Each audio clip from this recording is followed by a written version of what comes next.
Spice Diana. Thank you so much. Oh, there you are. Thank you so much for joining us today on the show. Hey, girl, how are you? I'm good. Oh my God, I'm super excited. Oh my God. You, my gosh, your Oh my skin. Are God. you This is going one through of a my pandemic? best shows in Uh-huh. Kenya. Like I've always wanted to be on this show. I feel like you should say that clearly. They And didn't thank hear you you. for My having bosses didn't hear you, Diana. Say it again. I'm so excited. Like this is one of my best TV shows, like my favorite, and I've always wanted to be here. I wanted to be on this show. And I'm so happy that I'm here tonight. Thank you so much, Diana. You're such a huge star in Uganda. We're honored to have you on our show. You should have DM'd us before. We'd have had you before. You've had quite the year from being one of the most recognized names in the industry to being the most stylish entertainer to being Oh, this and that. And you've had quite, the past year, 2019. Tell us, how has it been? my what? Work. Like you've had all these awards, you've received all this recognition. How has that been? Well, it's really an honor. If you say that, I'm really grateful that you can actually see the effort and the great work and everything from that side. It's not been easy. I'm really grateful that my Ugandans have loved me and see I'm on Kenyan TV. I'm really excited. I'm so happy, and I'm just doing my best to see that I put the spices out there, Yeah. and people can really feel the spices everywhere. Yeah. So, how have you managed to sprinkle this spice during COVID-19? How have you been, sort of like getting along with this new normal? Yeah. Well, it's not been easy actually. It's not easy since we can't have stage performances. We used to stage performances, but I've been trying to have online concerts back here with different companies. My personal concerts on uh, online on my social media handles. Yeah, and that's how I've been trying to, entertain my fans. But it's actually not easy, and it's not something that we used to, But Yeah. that's all we have to do. Yeah, that's all we Yeah. can do, and then record music. Mm. At least like two in this time. I've tried to, release some two videos in this time, and we're trying to push. It's not easy, but we're just trying to see that we get the best. It's trying time.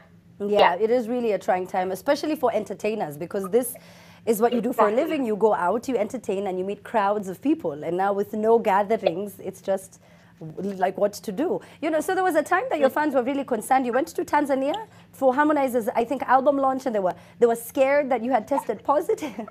Yeah, it was hard for me actually because I came back here and 2 days we went to we went into lockdown and everybody was like Spice has been in Tanzania and we had there was a case of somebody who is sick of COVID-19 and everybody was pointing fingers at me because for the past actually few weeks I was traveling so much. I went to Dubai the previous week before I went to Tanzania, so it was hard for me someone pointing fingers at you that you have COVID, something that was new to the whole world and deadly. I was really scared, but I thank God I'm actually well. It turned out when I was okay. I was fine. Yeah. Viral too. You know what I mean? People just they add on and they add on and they tweet like they were there with you in Tanzania and they saw you actually. It's a mess. But how are you coping with being a celebrity? Well, it's not easy. It's not actually easy. It takes a lot. You have to really be a cool person. You have to sometimes just act like you don't have feelings. Because people just, put the comments. I think it's everywhere. It's not only in Uganda, but Yeah, it's everywhere. yeah. People just comment and they don't expect you to feel bad about the negative comments, about every comment. It's not really easy. It's not easy at all. But the love is always a lot. The love is more than the negativity. So I always look at the positive side of everything. Yeah. That's how I try to Yeah, Yeah, but it's really, I saw really it. difficult. Yeah, it's really difficult. And the fans are the ones who put you on that pedestal, and then they say, oh, you're this kind of person who should afford this kind of lifestyle. And, if they don't like something, Exactly. they are savages. Oh my Yeah. gosh. Hey, it's just a mess. Now, you had talked about how you love art and how you love fashion. You're very passionate. You've always been Yeah. passionate. You majored in fashion and design, and now we're in music. Is that something that you actually practice? Yeah. Yes, I do a lot. Like when you look at my videos, I work with my designers, I work with my stylists, Uh-huh. and sometimes it's like I do my own styling. I wake up, I'm like, this one I want to do, and I'm gonna do it. I'm going to dress like this. I practice it a lot, like always, most of the time, and people are different. Celebrities are coming to me and asking me how they can actually do this fashion thing. Somebody's like, can you design this for me? I'm really loving it. I'm practicing it every day in different Yeah. ways. In my videos, my performance outfits. It's never hard for me to put things together, when I have a performance or I'm going somewhere. It's never hard for me. I Oh, can play everything around me. oh, that's nice. Look at you, just Yeah. like stunting every day, slaying and on fleek everywhere you go. I first heard about you from a good friend of mine, Jackie Chandiru, who said that you are one of the biggest names in Uganda, and music is thriving for you. Who are some of the people who came before you, whether it's in the Ugandan music industry or anywhere across the continent, people who you admire, respect, and hope to emulate?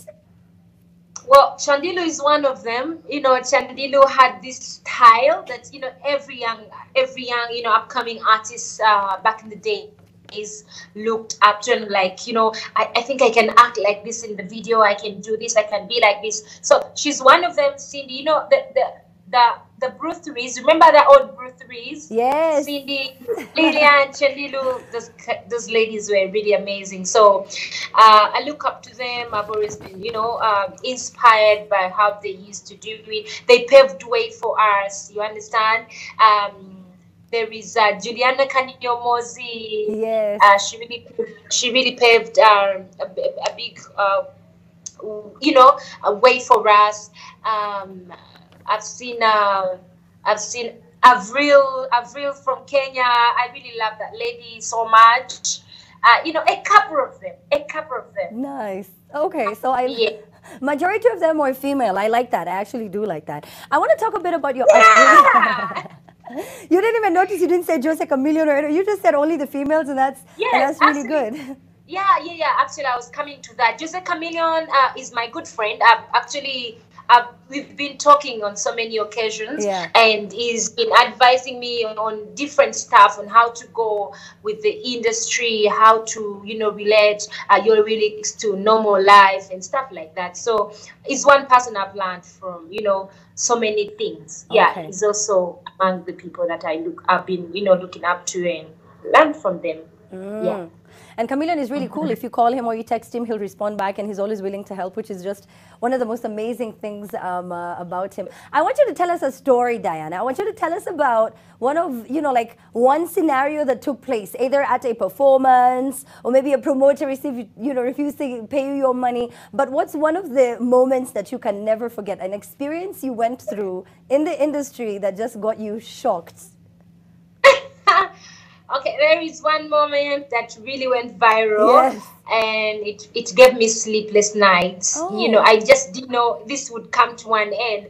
There's a time my wig fell off when I was in a national TV station, and I was busy. When I'm performing, I always have this energy. I perform like I'm dying today. So my wig fell off, Uh-huh. and my head was just there, like With the I really cornrows. was. I couldn't sleep for the next 2 weeks because it was everywhere and everybody was making fun of me. It's been my worst, and I'll never forget it. I'll never. It was the most ashamed thing I've ever gone through in this Oh my man. entire career so far. Oh, but it's okay. It was just your hair that fell off. And the cornrows, the cornrows are the ones that were exposed now. The what? The cornrows, the lines that you plait underneath your wig. So that's what was just there? Yeah, that was the only thing, and Oh my they were God. not neat, because when Ah, sometimes you don't have time to go to the yeah. salon, and you're like, "Ah, I'll just put on my wig and just Yes. go." You understand? So they Yes. were really looking messy, and I was like, "Oh my God, what is happening to me?" Oh my God. Oh my At one days. point, I thought it was witchcraft that was, It was it was happening to me. your enemies. I Your felt so bad. oh, Yeah, I'm I sorry. felt But so look, now you bad. can laugh. You can look back and laugh at it, right? Yeah. Yeah. So Yeah, it's but it really trended so much that it just made me stronger at a certain point. You understand? Because I got so many people on my side that were trying to defend me. It gave me a very big mileage. I even. By that time, I just had to produce new music and put it out there. So it was moving really fast because of the incident and what happened. yeah. Yeah, Well, at so least it you really went worked out. through It it. worked out well. Hmm. Yeah, but at least now you know you like what else is gonna happen that would shock you like that? You know what I mean? Like for any woman who wears a wig, they know that that's one of the biggest fears. And here you are now, still with a Yeah, lot of love. Now you know for you, Diana, you started music back when you were 16 years old. Is that true? yeah, very true. I had my first hit song when I was 18, and I was still in my high school. That's when I became a DJ. What Yeah, in high school that's is when you? true. What when you were in high school? That's nice. And here we are now with I huge was in high school. songs. Go on, sorry. Sorry, It's because of I the had my delay. first song, my Uh-huh. first hit that went everywhere in Uganda when I was in my high school. So I became a celebrity when I was in my high school. What? Yeah. That was so you're used to this now at this point. You've been a celebrity a couple of years. Now you have big songs from back when you were 16 all the way till today. You have big songs. Kokonya is another song that a lot of people talk about. Tell me about it. Akakonyo is one Oh, Kokonya, I'm amazing sorry. Hmm. project. I'm really in love with this song. Like, I don't know, I've never fall in love with like this song. Kokonya basically means teasing your loved one in a love way, teasing. So it's a love song that talks about two lovers that are so much in love and they're willing to do anything for each other. This collaboration with Harmonize from Tanzania, and shot the video from Tanzania. We had the audio from here in Uganda when he came down for a performance, and the song is just driving people crazy with the view